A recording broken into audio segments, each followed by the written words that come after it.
Hey, good morning, folks. Happy Easter to you. So glad you tuned in this morning to be with us on a very different and a bit unique Easter, probably one we won't forget for quite a long time. We're so glad you chose to jump on YouTube with us, and maybe we've already connected this morning with our different things, with the sunrise service and with our opportunity on Zoom just to hang out a little bit. So it's good to see you here this morning. Even though we continue to gather on YouTube and in a different way, I trust you're doing well and God is keeping you. I do have a few announcements we want to hit this morning real quick. I just want to remind you that we do have our now weekly mobile food bank happening every Monday currently and remaining through April, possibly extending on into May. We always could use some extra volunteers. And so if you are available, we'd love to have you come join us. At about 2 p.m. is when we need volunteers to show up. We've gotten the formula down a bit more now being at the high school, and so don't need to come quite as early, but if you could come around 2 o'clock, help us get that truck unloaded and ready to go, we would really appreciate that. I'll remind you that if you've been sick, if you are a little under the weather or have any symptoms, if you are uncomfortable, or if you are in that 70 and up crowd, we're going to ask that you just stay home. It's completely understandable to be a little uncomfortable right now as we go through this pandemic, and we're trying to learn a little bit new every day.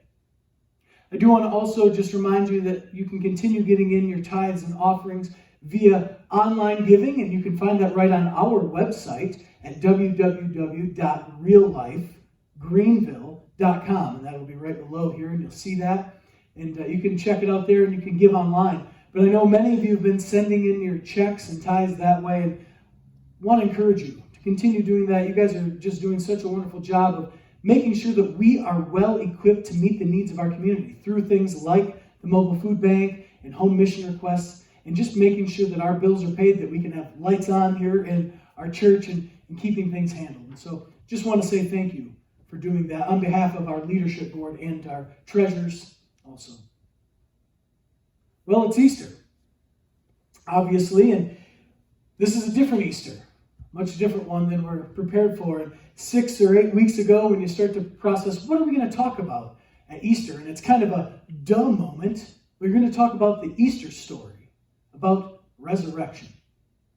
And things have changed a little bit, and so this is a different vibe. Speaking to an empty sanctuary, it's a different feel for me also. But when I was growing up, and even currently, really, Easter has been synonymous with, dress clothes and family photos. It's kind of become that personal show-off day. And maybe I'm even part of that today, wearing my weird coat that I would never preach in a jacket usually, but it's Easter.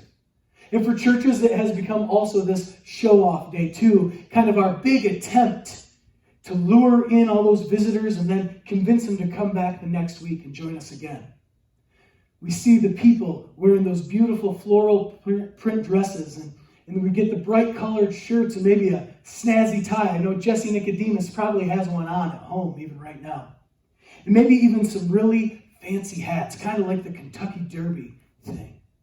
In churches, we'll notoriously bust out the best music, and we make sure we've got the best third wave coffee ready to go for people. And we make sure the finest decorations are all out. And when I was 15, I was so excited for Easter because that particular year, I got to pick out my own amazing lime green, silky dress shirt. And I got to pick it out of the JCPenney catalog. And for some of you at home that have no clue what the JCPenney catalog is, well, this predates internet, and it was a big, big catalog that you had to sort through and look for the men's or the young men's section and find the number, and then I got to call in the order. I had to talk to an operator and everything, place my order, and then wait for it to get delivered. And so I got this amazing lime green dress shirt. And so I remember that Easter, I was strutting my stuff at that sunrise service, and then at the Easter breakfast, and then throughout the main service. I was so sure that my sweet shirt would be all the talk. Everyone would be chatting about it. But it turns out, it may have gotten a couple mentions, but that silky shirt was not quite as cool as I thought it was. And in turn, I wasn't quite as cool as I thought I was. It was a very different reality than what I had hoped for. This year, Easter, our own personal show-off day and our church show-off day looks a lot different. Because in just a short time, a lot of things have changed for us. This year, more than any in recent memory, Easter Sunday worship shouldn't just be exclusively about celebration and joy, because that wouldn't be honest to our current situation. Now, don't get me wrong, okay? I love the fun clothes. I'm here being part of that. I really enjoy all the tasty chocolate bunnies and those Cadbury eggs, and I really love cheesy potatoes in spiral cut, honey-baked Smithfield hams. Oh. And I love Easter songs, and I love Easter music, and I definitely love the message of death being conquered. I mean, if I could possibly just listen to a beautiful choir sing, "He arose," while scarfing down an Easter basket full of chocolate tasty goodies, I'd be on cloud nine. Easter in the Bible is one of the greatest stories ever told. But it's not a story about pretty dresses and silky lime green dress shirts and about flowers and about chocolate bunnies and all that clean and tidiness. Really, it's a story about flesh and about dirt and mystery and bodies and chaos and even some confusion. And it's about the way that God seldom seems to hold to our expectations. So this morning, we will look at a few of the key participants in the resurrection account found in John's Gospel. And we will see how the first Easter was a bit different than what they expected. This morning, we're going to be reading out of the Gospel of John in chapter 20. And you're going to see it right here next to me on the screens. You can follow along that way or get your Bible out right now. John chapter 20, the resurrection. Early on Sunday morning, while it was still dark, Mary Magdalene came to the tomb and found that the stone had been rolled away from the entrance. She ran and found Simon Peter and the other disciple, which is John, the one whom Jesus loved. She said, "They have taken the Lord's body out of the tomb, and we don't know where they have put it."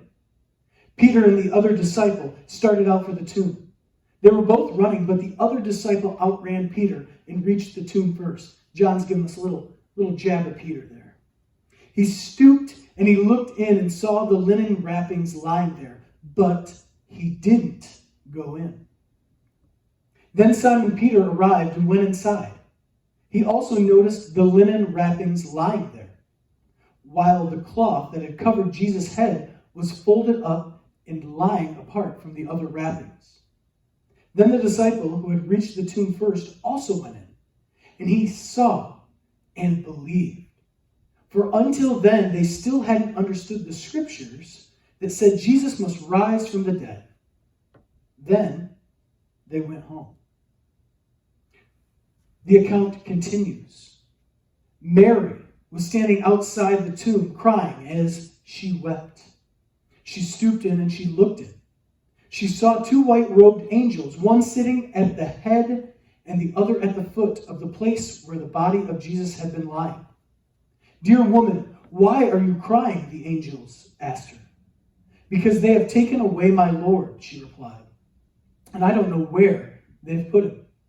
She turned to leave and saw someone standing there. It was Jesus, but she didn't recognize him. "Dear woman, why are you crying?" Jesus asked her. "Who are you looking for?" She thought he was the gardener. "Sir," she said, "if you have taken him away, tell me where you have put him, and I will go and get him." "Mary," Jesus said. She turned to him and cried out, "Rabboni," which is Hebrew for teacher. "Don't cling to me," Jesus said, "for I haven't ascended to the Father, but go to my brothers and tell them, I am ascending to my Father and your Father, to my God and your God." Mary Magdalene found the disciples and told them, "I've seen the Lord." Then she gave them his message. And Jesus would go on to appear to his disciples also and tells them, peace be with them. And as the Father has sent me, so I'm sending you. And he breathed on them to receive the Holy Spirit. But we're going to continue down now into verse 24. And this is Jesus appearing to Thomas. One of the 12 disciples, Thomas, nicknamed the twin, was not with the others when Jesus came. They told him, we have seen the Lord. But he replied, I won't believe it unless I see the nail wounds in his hands, and I put my fingers into them, and place my hand into the wound in his side. 8 days later, the disciples were together again, and this time Thomas was with them. The doors were locked, but suddenly, as before, Jesus was standing among them.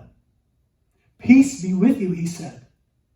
Then he said to Thomas, put your finger here and look at my hands. Put your hand into the wound in my side.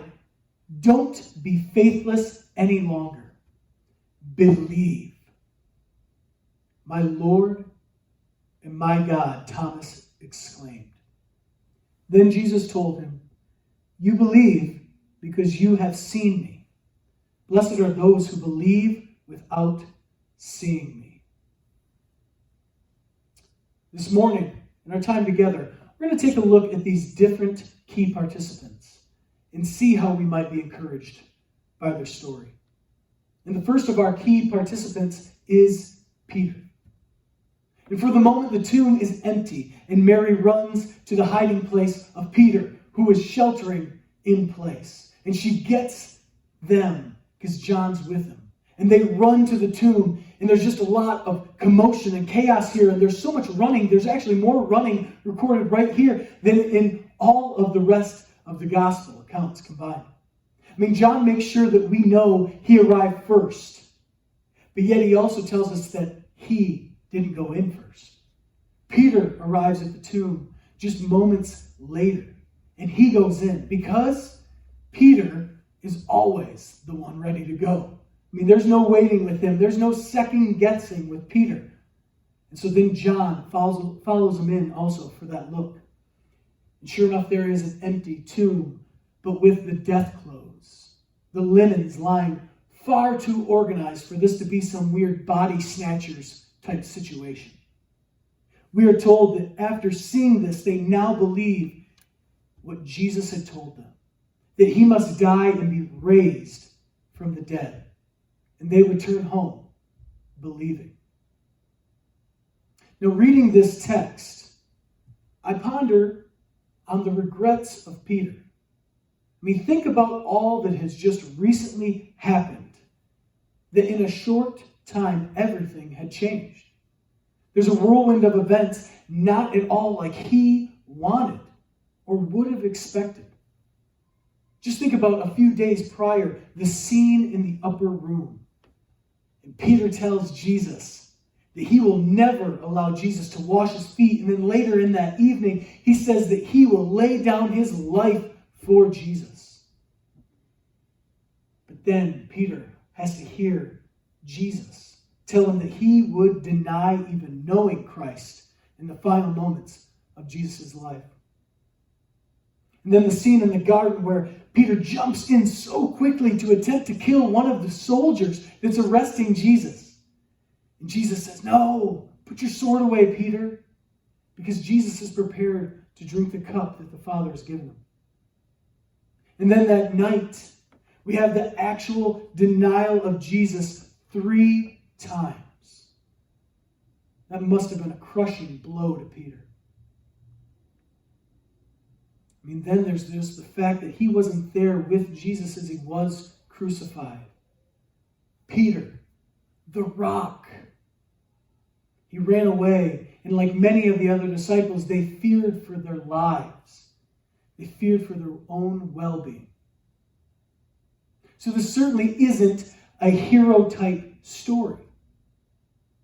Yet, Peter was so eager that morning to run to the tomb to see for himself, and rightfully so.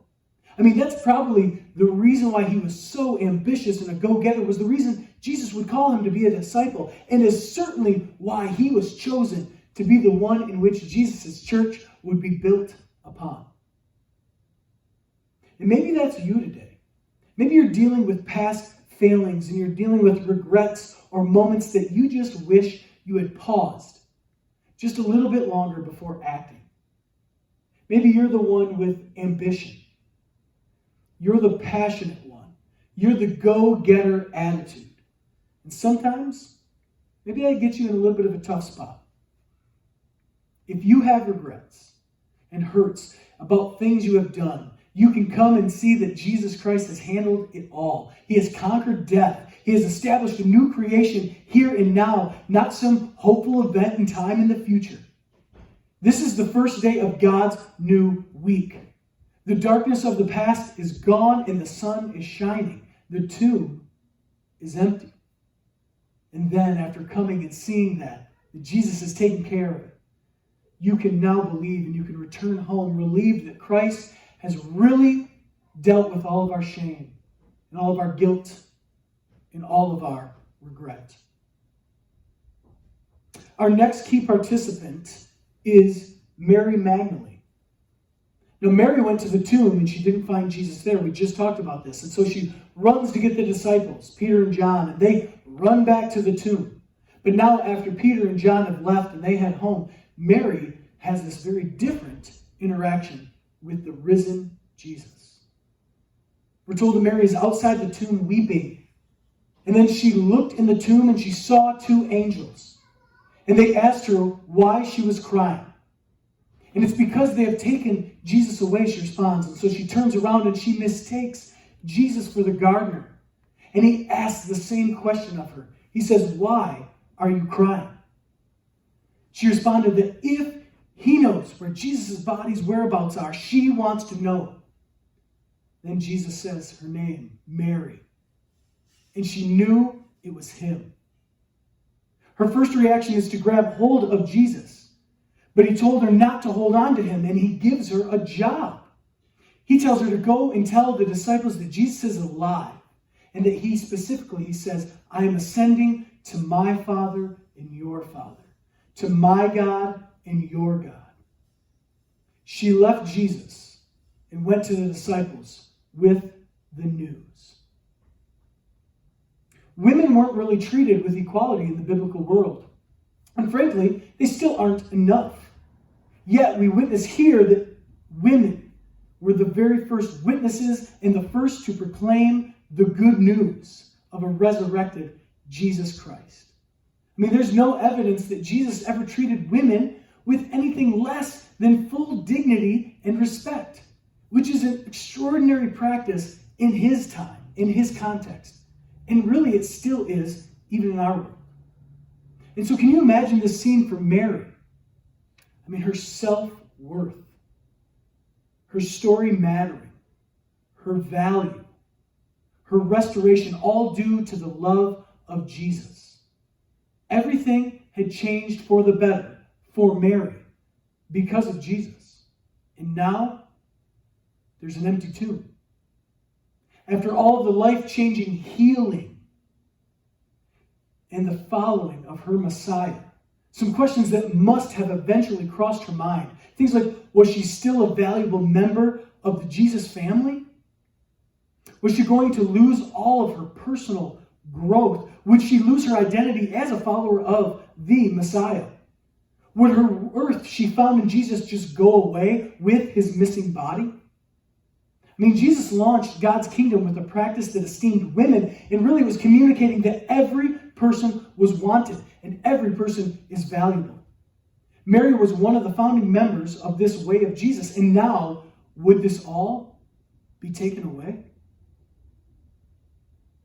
It's possible that you have some similar feelings. In this way, are you filled with grief over what was? Are you questioning your identity as life has gotten a bit rough? Are you wondering about your value since certain things have changed in your life and you are mourning the loss of what meant so much to you? In our sorrow, like Mary, would we recognize the voice of Jesus? Or are we just looking for what we want to see or hoping would come back or just go back to normal? mean, maybe we expect Jesus to show up differently than how he does. Our past experiences most definitely shape our expectations. And maybe we are looking for the bright, white, classic, churchy Easter Jesus. All the while, he is right next to us, and he is in the gardener's clothing.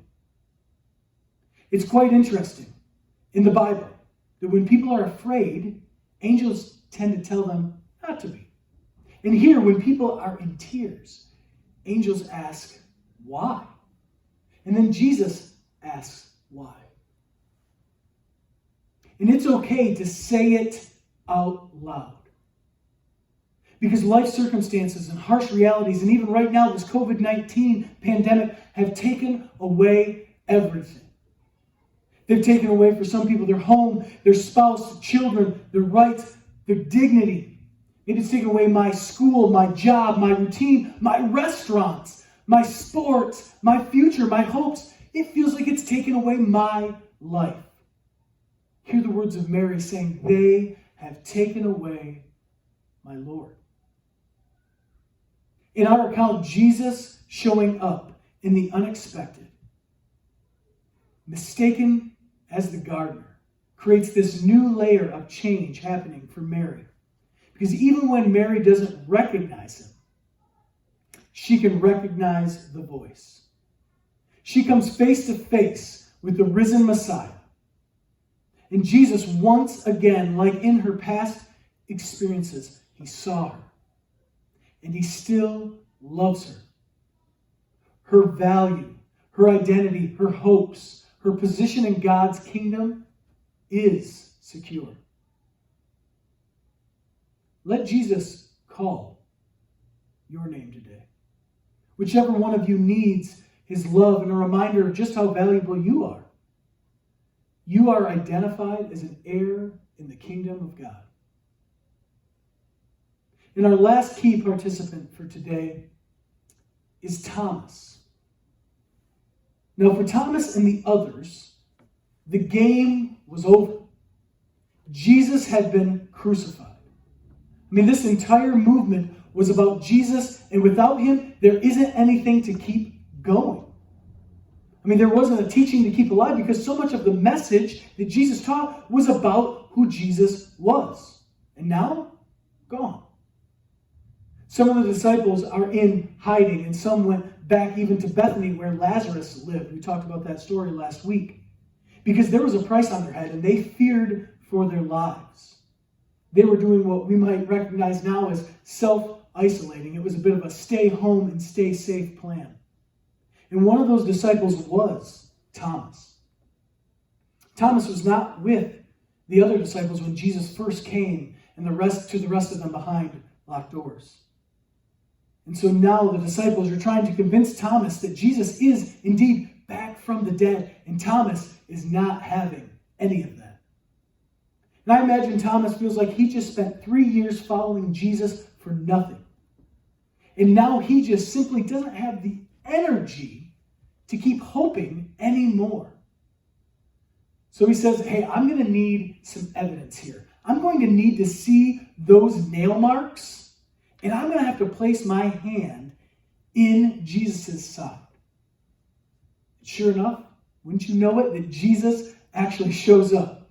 And he tells Thomas directly to put his finger in his hands, to reach out and put his hand in his side. He tells him to not be unbelieving or doubtful, but be believing and be hopeful. And Thomas here can't help but respond, my Lord, my God. So, Thomas, he is a skeptic of sorts, but I don't really like to label him doubting Thomas, because if you look at the whole text, really none of these disciples believed until they had seen the resurrected Jesus also, or seen an empty tomb. But Thomas does act as we would expect, because he is the more dismal or melancholy of the disciples. And John's gospel would tell us that. He's the one who suggests that they might as well just go with Jesus and die with him already in John chapter 11, verse 16. And then he is the one who complains that Jesus isn't really making any of this very clear in John chapter 14. And I do admit that that actually seems a little bit true, because sometimes it's like, man, Jesus, could you make this a little more clear to us?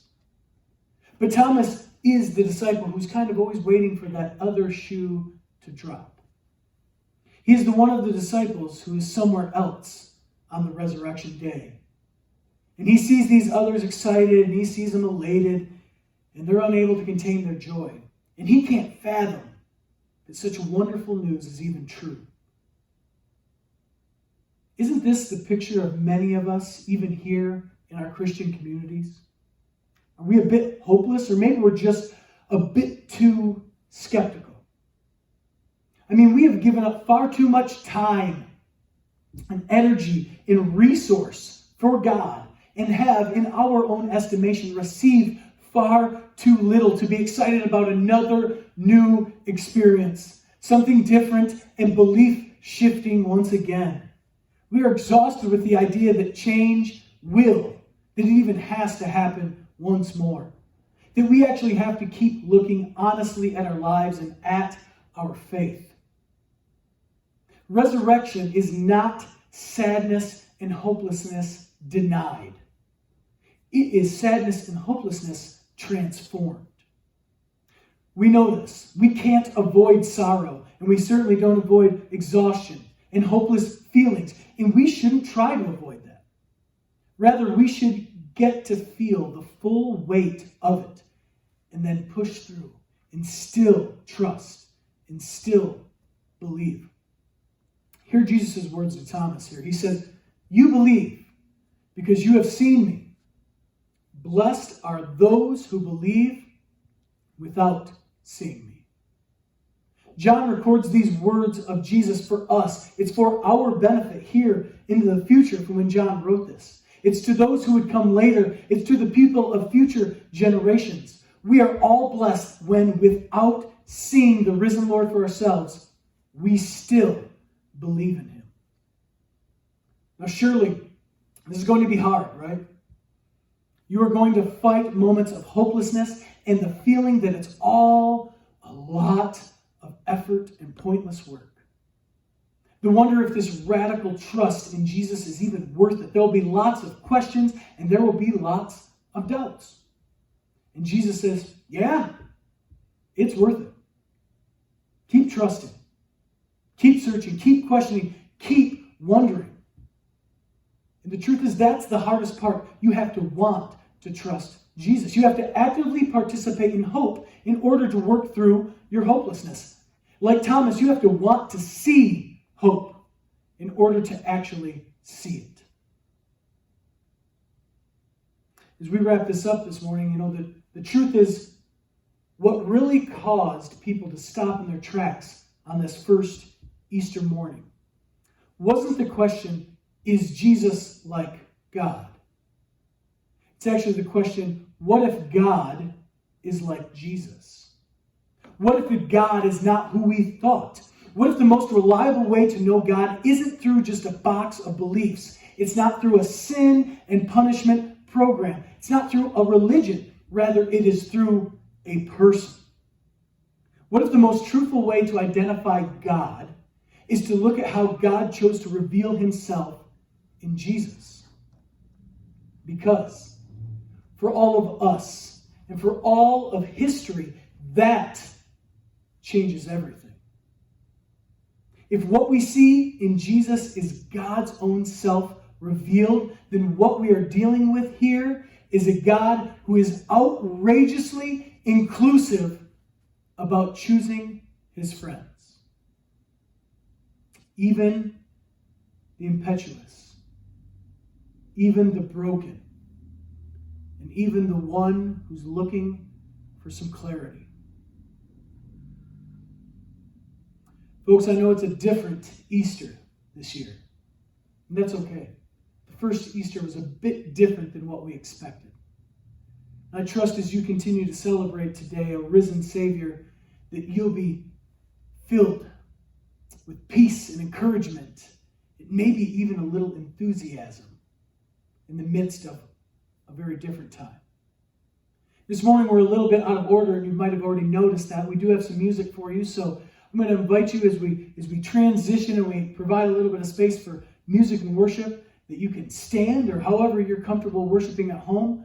But we'll have the band join us for this Easter Sunday, and we're going to sing together here just in moments. Thank you for joining us this morning. Yeah, so I'll just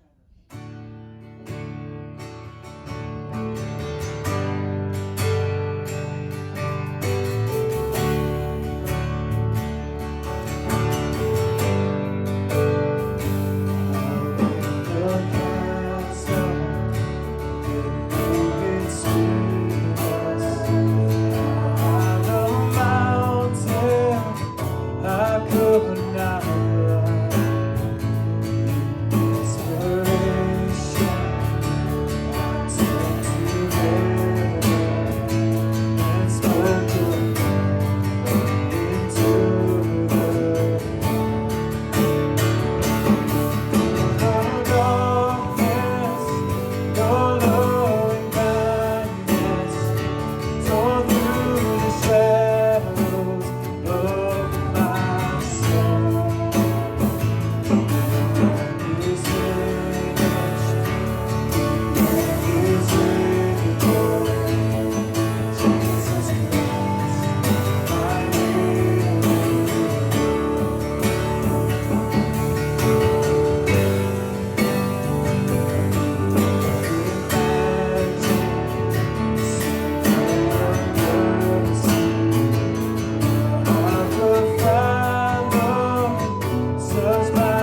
Oh,